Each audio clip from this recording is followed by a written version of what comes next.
का बरं कापली, तुझं काय म्हणणं यावर? जय श्रीराम. मी डॉक्टर कवलजीत पांडे, प्रदेश अध्यक्ष राष्ट्रीय श्रीराम सेना. आम्ही एक हिंदुत्ववादी संघटना चालवतो आणि भारतीय जनता पार्टीचे सक्रिय कार्यकर्ता असून मागील 15 वर्षापासून पार्टीसाठी आम्ही लढत आहोत आणि हिंदुत्व संघटना असल्याचे आणि आम्ही जितकेही आंदोलन आहेत, विराट मोर्चे आहेत, सर्व याच्यात आम्ही सहभागी राहतो, आम्ही आमचं आयोजन करतो. पण भारतीय जनता पार्टीने आमचं तिकीट कापण्याचं कारण असं वाटत आहे की एक तर घराणेशाही आणि पाटीलकी लावलेली आहे. जे म्हणतात भारतीय जनता पार्टीचं म्हणणं आहे की आम्ही घराणेशाही करत नाही, मग पाटीलकी शाही का करता बा तुम्ही?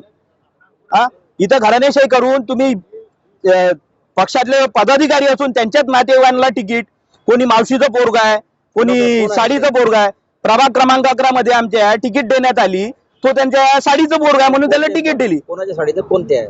दिनेशजी सुरवंशी आहे. त्यांना त्यांच्या साडीच्या पोराला तिकीट दिली, त्यांच्या मिसेसला तिकीट दिली. ज्या महिला कधी बाहेर नाही निघाल्या, यांना कोणी ओळखत नाही, म्हणजे तुम्ही आमच्या कार्यकर्त्यांचा वापर करून घेऊन राहिले का? आम्ही काय फक्त आमच्यावर अन्याय सहन करत राहू?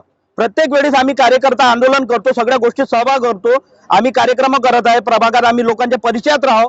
पण आम्हाला तिकीट न देता पैशासाठी, तुम्ही पैशासाठी आमच्याशी भेदभाव करता, जातीसाठी भेदभाव करता की आम्ही हिंदी भाषिक आहोत, मराठी भाषिक आहोत. प्रभाग क्रमांक 12 मध्ये प्रभाग क्रमांक 12 मध्ये 3 टर्मचे नगरसेवक राहिलेले सुनीलजी मेहरे साहेब आहेत. जेव्हा राष्ट्रीय भारतीय जनता पार्टीचं काहीच हे नव्हतं, अस्तित्व नव्हतं, त्यावेळेसचे ते नेते होते, नगरसेवक होते. त्या व्यक्तीच्या निर्देशनाचा त्यांच्या अध्यक्ष, त्यांच्या व्यायामशाळेचे अध्यक्ष असताना त्या व्यक्तीला तिकीट दिली नाहीये.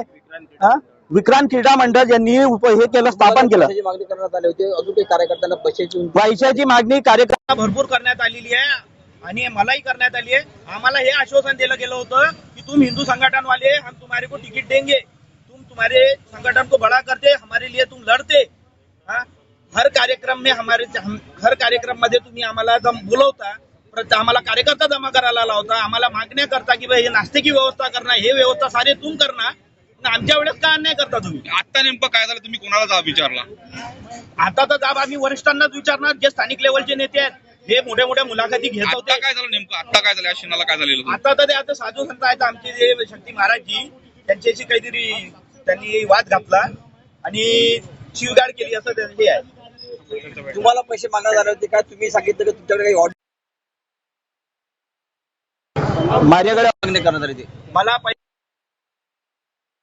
25 लाखाची मागणी करण्यात आली. मी माझ्याकडे व्यवस्था नाही आहे, मी गरीब घरचा मुलगा, माझे वडील आंधळे आहेत, अपंग आहेत, तरी माझ्या वडिलांची परिस्थिती नसताना ते म्हणे तू उभा राहा, मी तुझ्या सोबत आहो.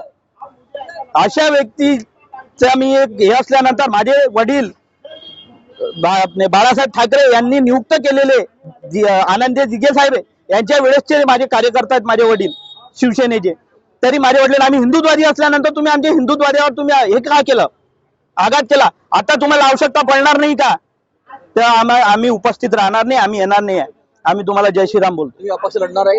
अपक्ष लढणार आहे. काय हे सगळे जेवढे काही समदुःखी लोक आहेत, तुम्ही सगळे भाजपातून, ज्यांनी तुम्हाला डावललेलं आहे भाजपाने, सगळे एकत्र होणार आहात? हा, आम्ही सगळे एकत्र होणार आहेत. जितके आमचे आहेत, मारोडकरजी अपक्ष उभे झालेले आहेत आमचे हिंदुत्वादी संघटनेचे, संगमजी गुप्ता आहेत, त्याच्यानंतर आमचे संतोष पिडेकर आहेत, यांनाही तिकीट दिली नाही आहे. यांना शेवटच्या दिवसापर्यंत लटकून ठेवलं की तुला तिकीट देत आहे, तुला देत आहे, तू तयारी कर. अरे तयारी कर म्हणजे काय तयारी कर? पैसे द्यायची तयारी करू का तुम्हाला? आम्हाला प्रभागात तयारी करायला लागत, आम्हाला सगळ्याच गोष्टी आहे ना, पॉम्पलेट छापणे आहे, सगळ्या गोष्टी आहे, लोकांशी भेटणे आहे, तेव्हा पैसे नाही लागत काय? भविष्यवाणी कधी फेल होत नाही, हे मीडियाच्या माध्यमातून मी लिहून देतो, बॉन्ड पेपर लिहून देतो. माझी भविष्यवाणी फेल गिरत नाही, पडत नाही. कारण की दोन जे इलेक्शन झालेले आहे, त्याचे एक इलेक्शन मध्ये पूर्ण ईव्हीएमचा जे घपला होता, ते मी 15 दिवस आधी मी बाबासाहेब आंबेडकर चरणाखाली मी यांना म्हटलं होतं मीडियाच्या माध्यमातून की यंदा बी आता ईव्हीएम मध्ये घोल होणार, तसा ईव्हीएम मध्ये घोल झालेला आहे. यंदा आता जे कॉर्पोरेट इलेक्शन चालू आहे, यांची पूर्ण ईव्हीएम मध्ये सेटिंग चालू आहे, सेटिंग होऊन राहिली. जे बीजेपी कुठून नाही येईन तिथून बी बीजेपी येण्याचे चान्स आहे. हे ईव्हीएमचा घोटाळा आहे.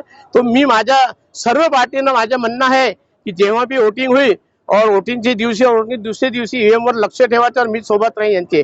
और आमच्या सर्व हिंदू संघटनाच्या आम्ही दुसऱ्या पार्टीमध्ये, 2 पार्टीमध्ये आम्ही प्रवेश करणार आहे. कोणत्या पार्टीमध्ये प्रवेश? आम्ही राष्ट्रीय, माझे काही लोकांची इच्छा आहे की